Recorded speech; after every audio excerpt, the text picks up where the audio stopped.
ஆண்டவராகிய இயேசுவின் நாமத்தினாலே உங்கள் யாவருக்கும் இனிய இந்த டிசம்பர் மாத வாழ்த்துக்களை உங்களுக்கு நான் கொண்டு வருகிறேன். நான் விசுவாசிக்கிறேன், கடந்த 11 மாதங்களும் கர்த்தர் ஆச்சரிய விதமாய் நம்மை நடத்தி இந்த 12வது மாதத்திலே ஒரு சாட்சியாக, இந்த வருஷத்தை முடிக்கும் போது ஒரு பெரிய சாட்சியாக கர்த்தர் நம்மை மாற்றுகிறார் என்பதை நான் விசுவாசிக்கிறேன். இந்த டிசம்பர் மாதம் பொதுவா நம்முடைய செலப்ரேஷன், இந்த மாதம் ஃபுல்லாகவே செலப்ரேஷனாக இருக்கும். கிறிஸ்துமஸ் வருகிறது, இந்த வருடத்தின் இறுதியிலே நமக்கு புத்தாண்டு வர இருக்கிறது. ஆகவே இந்த டிசம்பர் மாதத்தை ஒவ்வொருவரும் கொண்டாடுவதிலே நாம் திட்டமிட்டிருப்போம். பல காரியங்களை திட்டமிட்டு செய்ய நம்ம இந்த மாதத்திற்காக நம்ம ஆயத்தப்பட்டிருப்போம். இந்த மாதத்திலும் கர்த்தர் நமக்காக வைத்திருக்கிற அவருடைய வாக்குத்தத்தத்தை பெற்றுக்கொள்வதற்கு ஆயத்தத்தோடு வந்திருக்கிற உங்கள் யாவரையும் வாழ்த்தி வரவேற்கிறேன். பெனா ஊழியங்கள் சார்பாக இந்த மாதத்திலே உங்களுக்கு அன்பின் வாழ்த்துக்களையும் கொண்டு வருகிறேன். இந்த மாதத்திற்கான வாக்குத்தத்தத்தை நாம் வாசிக்கலாம். எரேமியா 33வது அதிகாரம் 11வது வசனத்தை உங்களுக்காக நான் வாசிக்கிறேன். இன்னும் களிப்பின் சத்தமும் மகிழ்ச்சியின் சத்தமும் மணவாளனின் சத்தமும் மணவாட்டியின் சத்தமும், சேனைகளின் கர்த்தரை துதியுங்கள், கர்த்தர் நல்லவர், அவர் கிருபை என்றும் உள்ளதென்று சொல்லுகிறவர்களின் சத்தமும், கர்த்தருடைய ஆலயத்துக்கு ஸ்தோத்திர பலிகளை கொண்டு வருகிறவர்களின் சத்தமும் கேட்கப்படும் என்று கர்த்தர் சொல்லுகிறார்.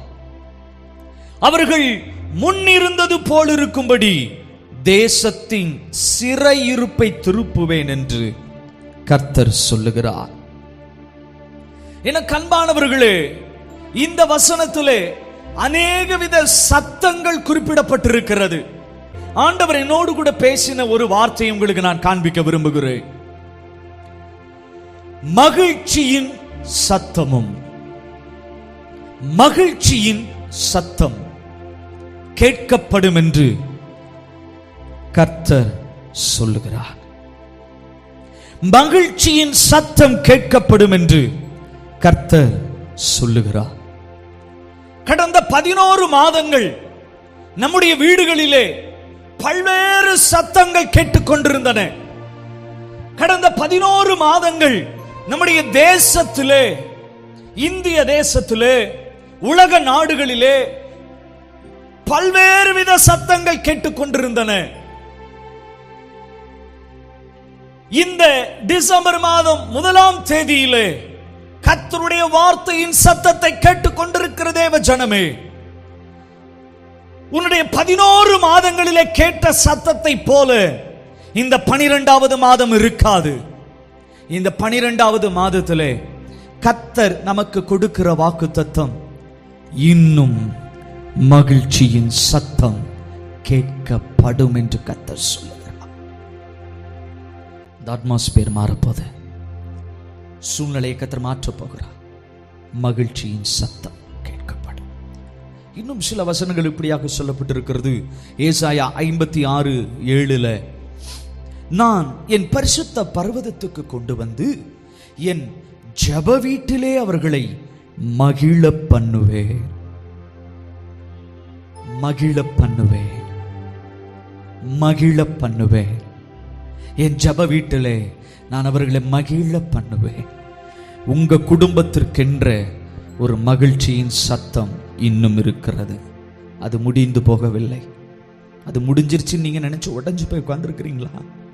இனி என் வீட்டில் மகிழ்ச்சியின் சத்தம் கேட்பதற்கு வாய்ப்பே இல்லை என்று சொல்லி உடஞ்சு போயிருக்கிறீங்களா? ஒன்றுமில்லாமல் நின்று கொண்டிருக்கிறீர்களா?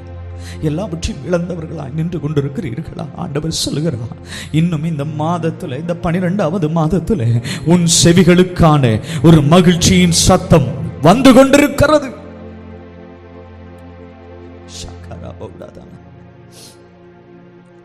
Thank you, Holy Spirit. சில செய்திகள்லாம் உங்களுக்கு வந்தப்போ நீங்க குடும்பமா உட்கார்ந்து உடஞ்சு அழுத நாட்கள் உண்டு. உங்கள் வீட்டிலே அழுகையின் சத்தங்கள் கேட்ட நாட்கள் உண்டு. கணவனும் மனைவியுமாய், கணவன் மனைவி பிள்ளைகளுமாய், கணவன் மனைவி பிள்ளைகள் கூட்டு குடும்பமாய் இருக்கிற எல்லாருமாய் உட்கார்ந்து அந்த சத்தத்தை கேட்டதினாலே, அந்த செய்தியின் சத்தத்தை கேட்டதினாலே நீங்கள் உட்கார்ந்து அழுத நாட்கள் உண்டு. ஆனால் ஆண்டவர் சொல்லுகிறார், இந்த 12வது மாதத்திலே உன் வீட்டிலே எந்த அறைக்குள்ளே உட்கார்ந்து அழுதாயோ, எந்த அறைக்குள்ளே குடும்பமாய் உட்கார்ந்து அந்த சத்தத்தை கேட்டு அழுதீர்களோ, உங்களுக்கு வரப்போகிற ஒரு மகிழ்ச்சியான செய்தியின் சத்தத்தை கேட்டு சந்தோஷத்திலே அழும்படி கர்த்தர் செய்ய போகிறார். தாங்க முடியாத இழப்பு செய்தி கேட்டப்ப எப்படி உடைஞ்சு அழுகிறோமோ, இன்னொரு செய்தி உங்களுக்கு இந்த 12வது மாதத்துல வரப்போது. அதை கேட்டுட்டு தாங்க முடியாத சந்தோஷத்திலே நாம் அழுக போகிறோம். ஆதியாகமம் 45வது அதிகாரம் 3வது வசனம். யோசேப்பு தன் சகோதரரை பார்த்து, நான் யோசேப்பு, என் தகப்பனார் இன்னும் உயிரோடே இருக்கிறாரா என்றான். அவனுடைய சகோதரர் அவனுக்கு முன்பாக கலக்கமுற்றிருந்ததினாலே அவனுக்கு உத்தரம் சொல்லக்கூடாமல் இருந்தார்கள். மகிழ்ச்சியின் சத்தம் கேட்கப்படும் என்று கர்த்தர் சொல்லுகிறார். முதலாவது, உறவுகளுக்குள்ளே ஒரு மகிழ்ச்சியின் சத்தம் இந்த டிசம்பர் மாதத்தில் கேட்கப்படும். யோசேப்பு தன்னை வெளிப்படுத்தும் போது சொல்லுகிறான் தன்னுடைய சகோதரர்களை பார்த்து, நான் தான் யோசேப்பு. அப்பா உயிரோடு இருக்காரா அப்படின்னு அவன் ஷாக்கா கேட்கிறான். என்னது, நம்ம அப்பா உயிரோடு இருக்காரா? இப்போ அண்ணனுங்கெல்லாம் போய் அப்பாட்ட பேசுறாங்க.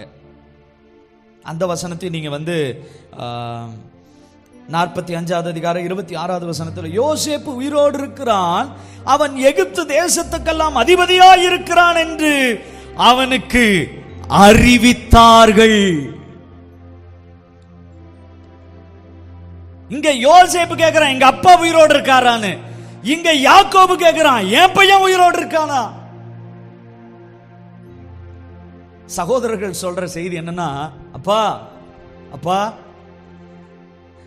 என் தம்பி உங்க பையன் உயிரோடு இருக்கான்ப்பா, உயிரோடு இருக்கிறான்னு சொல்றதே யாக்கோபுக்கு பயங்கரமான மகிழ்ச்சியான செய்தி. அந்த சத்தமே பயங்கரமான சத்தம். ஆனா அவன் உயிரோடு இருக்கிறாங்கிறது மாத்திரம் இல்ல, அவன் அதிபதியாயிருக்கிறான்.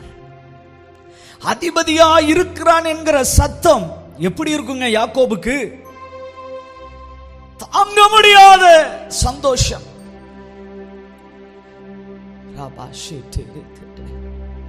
யோசேப்பு பல நாட்களாய் நினைத்தான், என் தகப்பன் முகத்தை இனி பார்க்க முடியாது, அவர் மரித்து போயிருப்பார் என்று அவன் நினைத்தான்.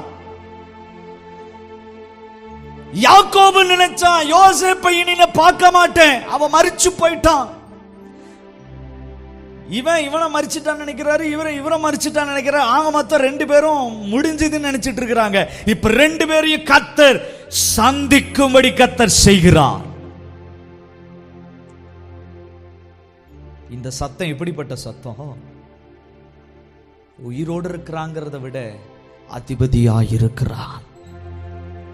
உறவுகளுக்குள்ளே இந்த உறவுகளுக்குள்ளே இந்த டிசம்பர் மாதம் ஒரு மகிழ்ச்சியின் சத்தம் கேட்கப்படும். எந்த வீட்டில் யாக்கோபு யோசேப்புக்காக துக்கித்து அழுது கொண்டிருந்தானோ, மனமுடைந்து அவன் வஸ்திரத்தை பார்த்து பார்த்து அழுதானோ, அதே வீட்டில், அதே தேசத்தில், அதே கண்களினாலே யோசேப்பை திரும்ப பார்க்கும்படி கர்த்தர் செய்தார். அவன் உயிரோடு இருக்கிறான் என்கிற செய்தி கேட்க பண்ணும்படி கர்த்தர் செய்தார். வசனம் சொல்லுகிறது, அவனுக்குள்ள ஒரு ரிவைவ் ஆச்சாமா. தன் பையன் உயிரோடு இருக்கிறான்னு கேள்விப்பட்ட அந்த மகிழ்ச்சியின் சத்தம் வந்த உடனே உங்க குடும்பத்துல எல்லாமே செத்து போச்சுங்கிற ஸ்டேட்டஸ்ல நீங்க இருக்கிறீங்க. இதுக்கப்புறம்லாம் சந்திக்கிறதுக்கு வாய்ப்பே இல்லை. இதுக்கப்புறம் இந்த உறவு திரும்ப கட்டப்படுவதற்கு வாய்ப்பே இல்லை. இதுக்கப்புறம் இந்த உறவு கட்டி எழுப்பப்படுவதற்கு வாய்ப்பே இல்லை. செத்து போச்சுங்க ஐயா. பாஸ்டர் செத்து போயிருச்சு, எல்லாமே என் உறவுல செத்து போச்சு. ஆண்டவர் சொல்றாரு, யாரு செத்து போயிட்டாங்கன்னு நீங்க சொல்றீங்களோ அவங்கள முகமுகமாய் சந்திக்கக்கூடிய ஒரு மகிழ்ச்சியின் சத்தத்தை கேட்க பண்ண போகிறார். கணவனும் மனைவி சேர்றதுக்கு வாய்ப்பே இல்லை. எங்களுக்குள்ள உறவு செத்து போச்சு. அப்பா மகன் உறவு செத்து போச்சு. 2 பேர் பிள்ளைகளுக்கு பெற்றோருக்குமான உறவு செத்து போச்சு. ஐயா 11 மாசத்துல நான் என் உறவுகளை எல்லாம் இழந்து நிக்கிறேன். செத்து போன நிலைமையில நிக்கிறேன். இல்லை, விசாரிப்பதற்கு யாரும் இல்லை. எனக்கு வந்த செய்தி எல்லாம் செத்து போச்சு, செத்து போச்சு, முடிஞ்சு போச்சு, இல்லாம போச்சு. இந்த செய்தி தான் 11 மாசம் என் காதுல கேட்டு கேட்டு கேட்டு நான் ஒட்டஞ்சு உட்கார்ந்து இருக்கிறேன். ஆண்டவர் சொல்றாரு, இந்த 12வது மாசம் உன் உறவுகளுக்குள்ளே ஒரு மகிழ்ச்சியின் சத்தம் கேட்கும். நீங்க கவனிச்சு பாருங்க, யாக்கோபுடைய அந்த ஃபேமிலி இப்ப எப்படி ஆயிடுச்சு. இழந்து போயிட்டான், செத்து போயிட்டான்னு நினைச்ச ஜோசப் பக்கத்தில் இருக்கிறாரு. அப்பா இறந்து ஒண்ணுமில்லாம அவ்வளவுதான் முடிஞ்சு, அவர் இறந்து ரொம்ப நாளா இருக்குன்னு நினைச்ச யோசேப்புக்கு அப்பா பக்கத்திலேயே இருக்கிறாரு. எப்படி ஒரு ஆச்சரியம்! அப்படிப்பட்ட ஒரு சர்ப்ரைஸ் விசிட்டை கர்த்தர் இந்த மாதத்தில் உங்களுக்கு வச்சிருக்கிறார். முடிஞ்சிருச்சு, நீங்க கவலைப்படாதீங்க. எங்கேயோ ஒரு இடத்துல இருக்கிறேன், நாங்க பிரிஞ்சு எங்கேயோ ஒரு இடத்துல இருக்கிறோம். ஆண்டவர் சொல்றாரு, இல்ல, திரும்பவும் உன் வீட்டுக்குள்ள ஒரு மகிழ்ச்சியின் சத்தம் கேட்கும். பெற்றோர் பிள்ளைகளுக்குள்ளே, கணவன் மனைவிகளுக்குள்ளே, கணவன் மனைவிக்குள்ளே ஒரு மகிழ்ச்சியின் சத்தம் கேட்கும் என்று கர்த்தர் சொல்லுகிறார். நீங்க இப்படியே இருக்க போறதில்லை. உறவுகளுக்குள்ளே ஒரு மகிழ்ச்சியின் சத்தம். வசனம் சொல்லுகிறது, யோசேப்பு தன் தகப்பனை பார்த்த உடனே அவன் ஓடி போய் கழுத்தை கட்டி கொண்டு சத்தம் அழுகிறான். கழுத்தை கட்டி கொண்டு அழுதான். யோசேப்பு இறந்துட்டான்னு செய்தி கேட்ட உடனே யாக்கோபு டிரெஸ்ஸ பார்த்து பார்த்து அழுதான். இப்ப யோசேப்பை பார்த்த உடனே இவர்கள் இருவரும் கழுத்தை கட்டி கொண்டு அழுகிறார்கள். அன்னைக்கு தாங்க முடியாத இந்த உறவை இழந்துட்டனேன்னு சொல்லி தாங்க முடியாத துக்கத்திலே அழுத இருவரும் இவர்கள் இப்பொழுது சந்தித்த அந்த மகிழ்ச்சியை தாங்கிக் கொள்ள முடியாத ஆனந்தத்தினாலே இருவரும் கட்டிக்கொண்டு அழுதார்கள். இந்த சம்பவம் உங்க வீட்டில் நடக்கும். இந்த சம்பவம் உங்க வீட்டில் நடக்கும். கழுத்தை கட்டிக்கொண்டு அழுபடிக்கு கர்த்தர் செய்ய போகிறார். இவ்வளவு நாட்களா ஐயா, இத்தனை வருஷமா, அதுவும் இந்த 2024 நான் அங்க சேருவோம், நானும் என் பிள்ளைகளும் சேருவோம்னு நம்பிக்கையே இல்லாம இருக்கிறேன். ஆண்டவர் சொல்றாரு, இல்ல, இந்த மாதத்தில் அந்த அற்புதம் நடக்கும். திரும்பவும் நீங்கள் குடும்பமாய் கண்ணீர் விட்டு கர்த்தருக்கு நன்றி சொல்லுவீங்க. மகிழ்ச்சியின் சத்தம். பிள்ளை இல்லாத வீடு எப்படி இருக்குங்க? பிள்ளை இழந்த வீடு எப்படி இருக்கும்? தகப்பனை இழந்த வீடு எப்படி இருக்கும்? மனைவி இழந்த வீடு எப்படி இருக்குங்க? எதுக்கு வீட்டுக்கு வர்றேனே தெரியல ஐயா. வீட்டுக்கு வர்றதே எனக்கு வெறுப்பா இருக்குது. ஏன்னா வீட்டுல மகிழ்ச்சி இல்லை. நான் இருந்த என் கூட இருந்த உறவு இன்னைக்கு இல்லாததுனால அந்த வீடு எம்டியா இருக்குது. மகளே, மகனே, திரும்பவும் உன் வீட்டில் ஒரு மகிழ்ச்சியின் சத்தம் கேட்கும். திரும்பவும் கேட்கும். தனித்து விடப்பட்டிருக்கிறாயோ, தனித்து விடப்பட்டிருக்கிறாயோ, இந்த சூழ்நிலையிலும் என் தேவன் உன்னை மறக்கவில்லை. இந்த 12வது மாதத்திலே திரும்பவும் உங்க வீட்டில் ஒரு மகிழ்ச்சியின் சத்தம். கணவன் மனைவி பிள்ளைகள் பேர பிள்ளைகள் எப்படி இருக்கும் கவனிங்க. யோசேப்பை இழந்துட்டேன்னு யாக்கோபு அழுதுட்டு இருந்தார்ல, இப்ப பாருங்க யோசேப்போட பசங்கெல்லாம் வந்துட்டாங்க. யாக்கோபு சொல்ற, உன் முகத்தையே பார்க்க மாட்டேன்னு நினைச்சப்பா, உன் பிள்ளைகளுடைய முகத்தை பார்க்கும்படி கர்த்தர் எனக்கு தயவு செஞ்சிருக்கிறாரு. அப்ப என்னன்னா, அந்த பேர பிள்ளைகளுடைய சத்தம் யாக்கோபுக்கு எப்படி இருந்திருக்கும்? எவ்வளவு மகிழ்ச்சி! யோசேப்போட சத்தத்தையே கேட்க முடியலன்னு அழுத யாக்கோபுக்கு பேர பிள்ளைகளுடைய சத்தத்தை கேட்கும்படி கர்த்தர் செய்தார். ஒரு மகிழ்ச்சியின் சத்தம் இந்த டிசம்பர் மாதத்திலே உங்கள் கூடாரத்திலே திரும்பவும் கேட்கும் என்று கர்த்தர் சொல்லுகிறார். நீங்கள் இப்படி உடஞ்ச குடும்பமா இருக்க போறதில்ல. இந்த டிசம்பர்ல அதுல கர்த்தர் ஒரு ஊழியத்தை செய்து திரும்பவும் சந்திக்க கர்த்தர் கிருபை செய்வார். அந்த வீட்டில் திரும்ப மகிழ்ச்சியின் சத்தம் கேட்கும்.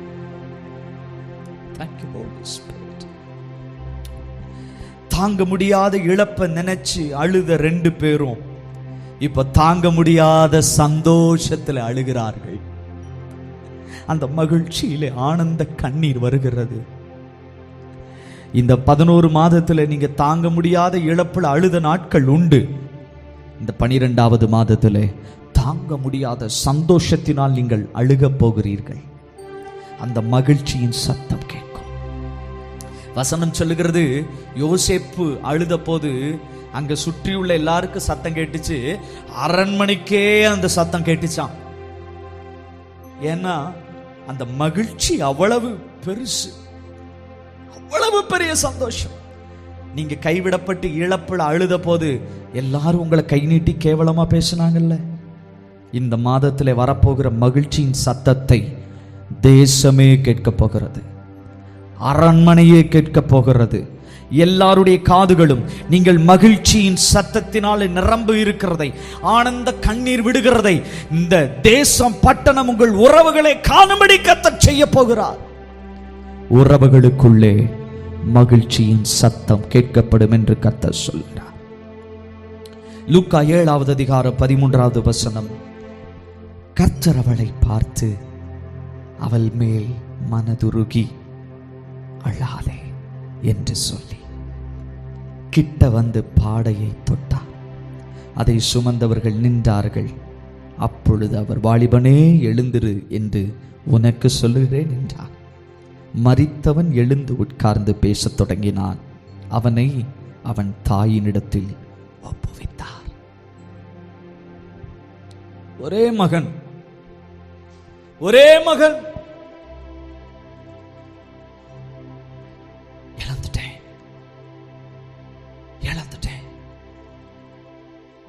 ஜனவரியில என் கூட இருந்த மகன் இப்போ இல்ல. இந்த வருஷத்தின் இடையில இல்ல. இடையில ஒரு இழப்பு. என்ன செய்யறது தெரியல. பாடையில மகனை சுமந்து எந்த பெற்றோரும் தன்னுடைய பிள்ளையை கைகளிலும் தோள்களிலும் சுமக்க ஆசைப்படுவார்கள், பாடையிலே சுமக்க விரும்ப மாட்டார்கள்.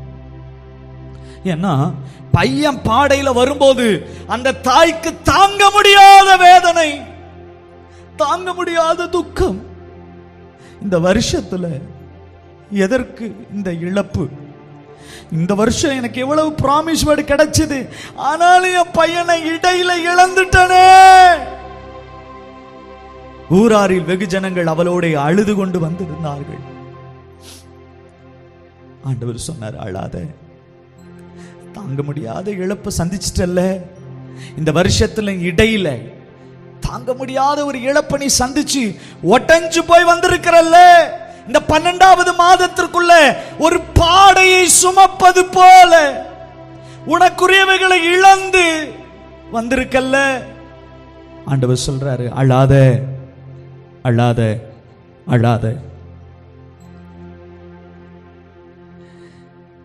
அந்த விதவையின் கண்ணீரை துடைக்க ஊராரில் வெகுஜனங்கள் கூட இருந்தார்கள். நல்ல கவனியுங்கள். அந்த கண்ணீரை துடைப்பதற்கு ஊராரில் வெகுஜனங்கள் இருந்தார்கள். ஆனால் அந்த கண்ணீரை நிறுத்துவதற்கு இயேசு மாத்திரமே உண்டு. இந்த வருஷத்திலே உங்கள் கண்ணீரை துடைத்தவர்கள் அநேகம் உண்டு. ஆனால் இந்த 12வது மாதத்தில் கர்த்தர் சொல்றாரு, அந்த கண்ணீரை நான் நிறுத்த போறேன். கிட்ட வந்து அந்த பாடையை தொட்டா. அவ எழுந்து பேச ஆரம்பிச்சுட்டான். அவனை அப்படியே அவங்க அம்மா கிட்ட ஒப்படைக்கிறார். சரிங்க, கொஞ்ச நேரத்துக்கு முன்னாடி பாடையில என் மகன் படுத்திருந்தான், தாங்க முடியாத இழப்புல துக்கத்தில் அழுதுட்டு வந்தேன். இப்போ அதே மகன் எழுந்து உட்கார்ந்து பேசுறான், என் பக்கத்துல நிக்கிறான். அப்ப அந்த அம்மா என்ன பண்ணிருப்பாங்கன்னு நினைக்கிறீங்க? தாங்க முடியாத சந்தோஷத்திலே அழுதுருப்பார்கள். கொஞ்ச நேரத்துக்கு முன்னாடி தாங்க முடியாத இழப்புல அழுத அந்த வீடு, அந்த தாய், இப்போ தாங்க முடியாத சந்தோஷத்தில் அழுது கர்த்தரை துதிக்கிறார்கள். மகிழ்ச்சியின் சத்தம் திரும்பவும் கேட்கும் என்று கர்த்தர் சொல்கிறார். உறவுகளுக்குள்ளே மகிழ்ச்சியின் சத்தம் திரும்பவும் கேட்கும். ஐயா, வீட்டில் வந்து எழுப்புறது கூட பரவாயில்லங்கய்யா, வீட்டில் ஜோம் பண்ணி இருந்தா பரவாயில்லங்கய்யா, நான் அடக்கம் பண்றதுக்கு வந்துட்டேன், கல்லறைக்கு பக்கத்துல வந்துட்டேன், ஹோப்பே இல்லை எனக்கு. ஆண்டவர் சொல்றாரு, அந்த இடத்திலையும் உன் அழுகையின் சத்தத்தை, உன்னுடைய தாங்க முடியாத இழப்பினால் வந்த அந்த அழுகையின் சத்தத்தை தாங்க முடியாத ஒரு ஆச்சரியமும் சந்தோஷமும் நிறைந்த அழுகையாய் மாற்ற என் கர்த்தர் உனக்கு எதிரிட்டு வருகிறார், உனக்கு எதிராக வருகிறார், உனக்கு ஆப்போசிட்ல வர்றாரு. மக, அழுகாத, பயப்படாத, நான் வர்றேன். 12வது மாதத்திலே உங்க குடும்பத்துக்கு நேராய் கர்த்தர் வருகிறார், நேரா வர்றாரு.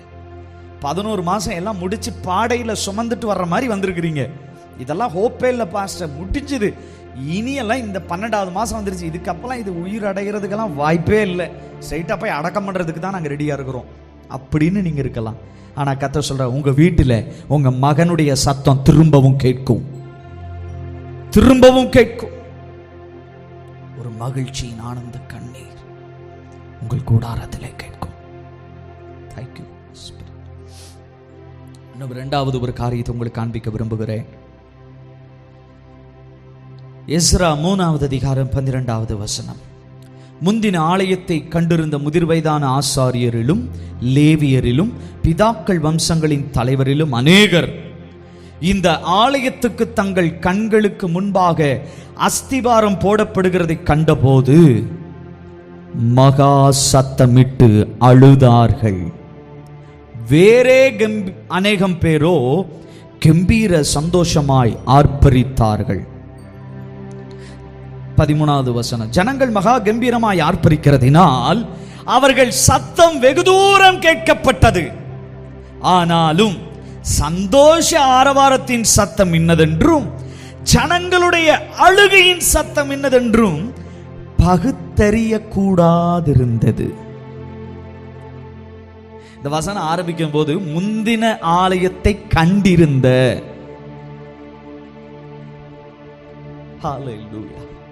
முதலாவது உறவுகளுக்குள்ளே மகிழ்ச்சியின் சத்தம் திரும்ப கேட்கப்படும். 2வது ஊழியங்களுக்குள்ளே மகிழ்ச்சியின் சத்தம் திரும்பவும் கேட்கப்படும் என்று கர்த்தர் சொல்கிறார். இங்க இவங்க எதுக்குங்க அழுதாங்க? ஆலயத்துக்கு அஸ்திபாரம் போடுறத பார்த்த உடனே சத்தமிட்டு அழுதார். ஏன்னா நாங்க இதுக்கு முந்தின ஆலயத்தை நாங்க பார்த்திருக்கிறோம், அது எப்படி இருந்ததுன்னு எங்களுக்கு தெரியும். கர்த்தர் திரும்பவும் இதை கட்டுகிறார், கர்த்தர் இதை திரும்பவும் எழுப்புகிறார்.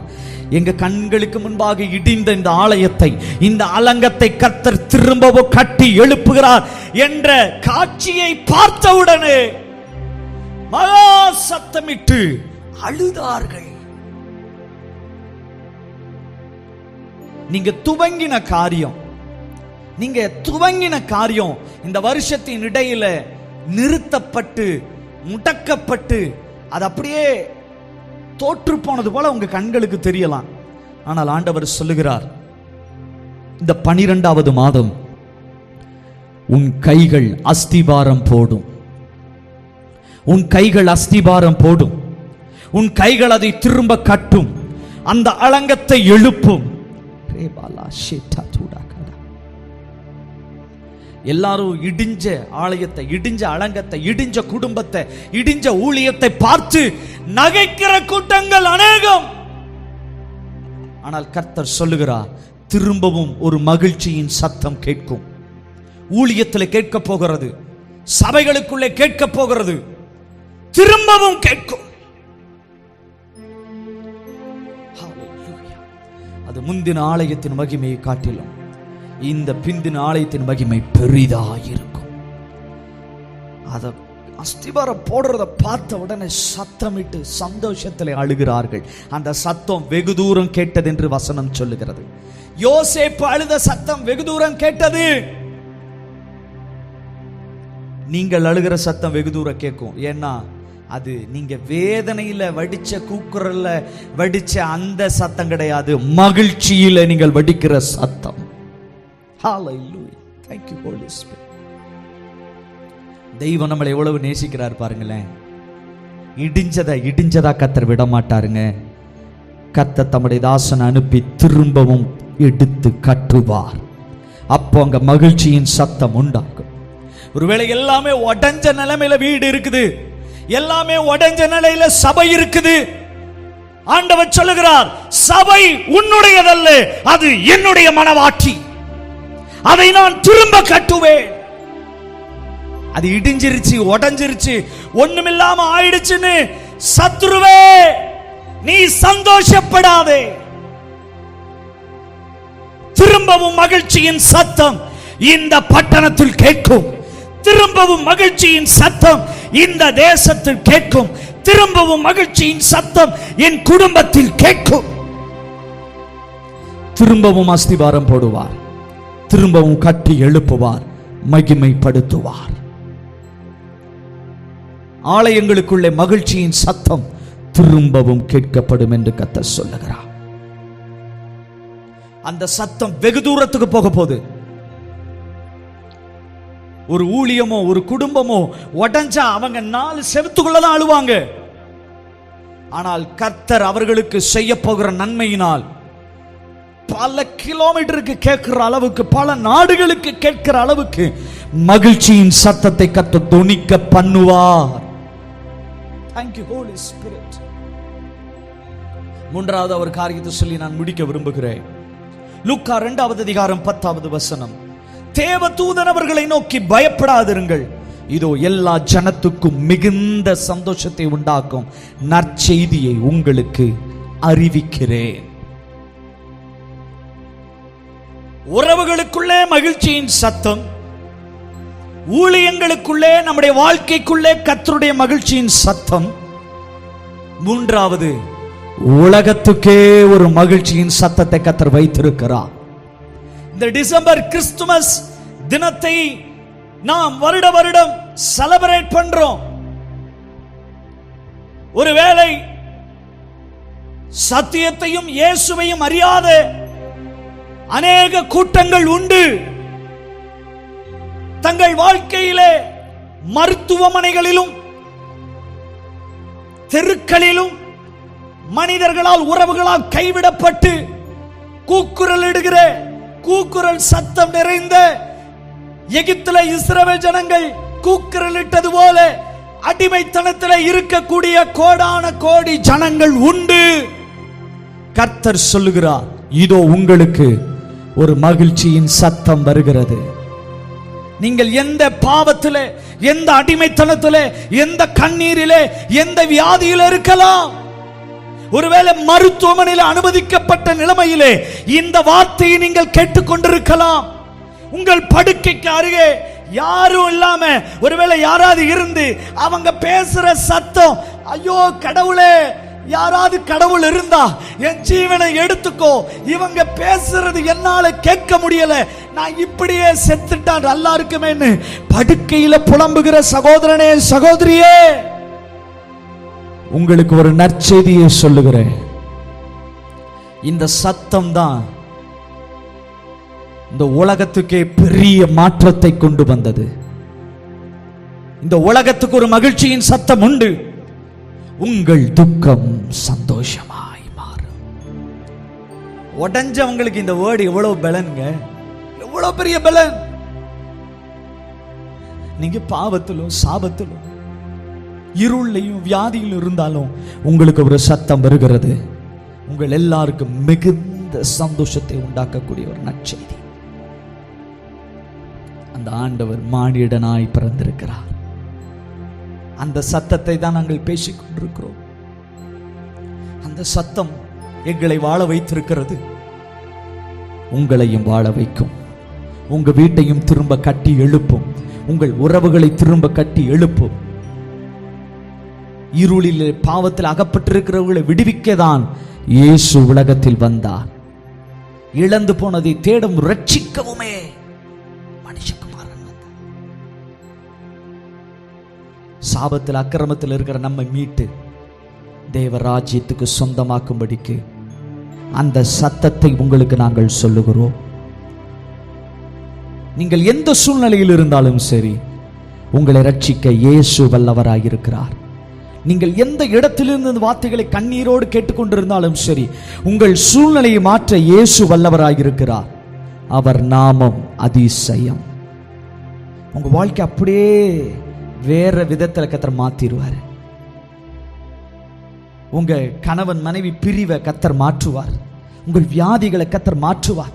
மருத்துவர்களுடைய சத்தத்தினால அவங்க சொன்ன ரிப்போர்ட்டினுடைய சத்தத்தை கேட்டு கேட்டு உடைஞ்சு போய் உட்கார்ந்துருக்கிறீங்கல்ல, அதை கர்த்தர் அப்படியே மாற்ற போகிறார். அதை மாற்றக்கூடிய ஒரே தெய்வம் இயேசு. இயேசு இயேசு. ஒன்றுமில்லாமல் தனிமையில் நின்று கொண்டிருக்கிற உங்களுக்கு ஆதரவு இயேசு. அதுதாங்க நற்செய்தி. அதுதாங்க உங்களை மோட்சம் கொண்டு போய் சேர்க்கும், உங்களை விடுவிக்கும், உங்களை ரட்சிக்கும். வேறு ஒரு நாமம் இல்லை. உலகத்தை படைத்த தெய்வம் மானிடனாய் ஏழ்மை கோலம் எடுத்தது காரணம் உன் வாழ்க்கையை மாற்ற. ஒன்றுமில்லாமல் நின்று கொண்டிருக்கிற உன் வாழ்க்கையை மாற்ற. உன் வீடு ரெண்டா உடைஞ்சு போய் கிடக்குதில்ல, அதை மாற்றுறதுக்கு தான் இயேசு வந்தார்.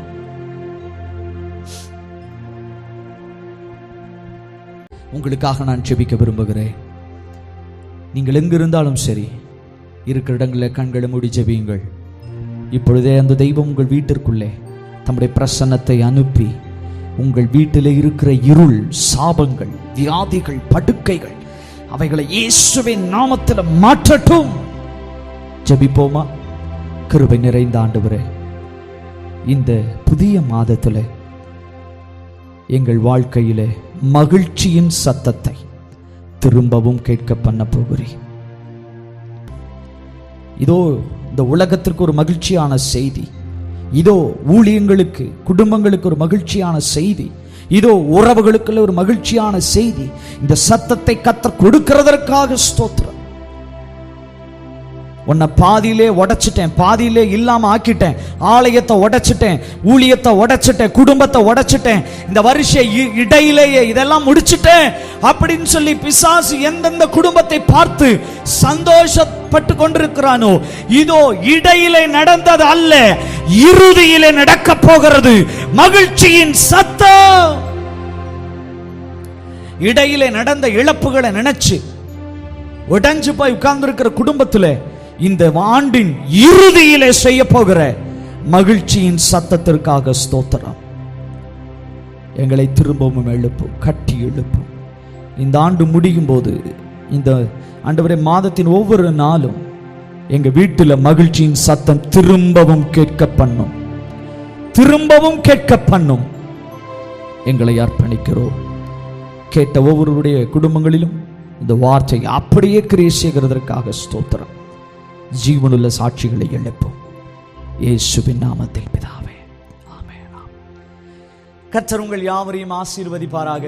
God bless you. Thank you all. God bless you.